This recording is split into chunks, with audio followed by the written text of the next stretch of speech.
10 দিনের অন্যতম একটা আমল হতে পারে সওম রাখা। যদি পারি এই 10টা দিন সওম রাখবো, যারা পারছি না মিনিমাম 3টা 4টা 5টা অ্যাটলিস্ট রাখবো। আর যারা সেটাও পারছি না, কমপক্ষে আরাফার দিনের সিয়ামটা যেন মিস না যায়, ঠিক আছে? আরাফার দিনের সওম যেন মিস না যায়। আল্লাহ পাক তৌফিক এনায়েত করুন সবাইকে, আমিন। আরাফার দিনের সওম বিগত 1 বছর, আগামী 1 বছরের গুনাহ মাফের কারণ হয়ে যাবে ইনশাল্লাহ। যত গুনাহ আমরা করেছি 1 বছরে, আরাফার সওম রাখলে সমস্ত গুনাহ মাফ হয়ে যাবে। একটা হাদিসে পড়েছিলাম, ইবলিস আরাফার দিনে সবচাইতে বেশি অনুতপ্ত হয়, মানে হতাশায় ভোগে। একটু আগে বললাম না, ইবলিস আমাদের প্রতিবন্ধকতা, সে সবচেয়ে বেশি হতাশায় ভোগে আরাফার দিনে। আরাফার দিনে আল্লাহ পাক কাছাকাছি চলে আসেন, রহমত নাজিল হতে থাকে, সেটা দেখতে পারে।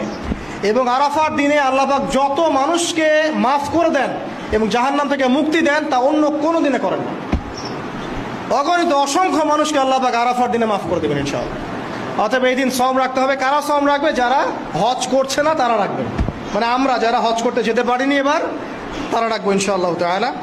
এছাড়া বেশি বেশি সওম রাখার চেষ্টা করা উচিত এই 10 দিন।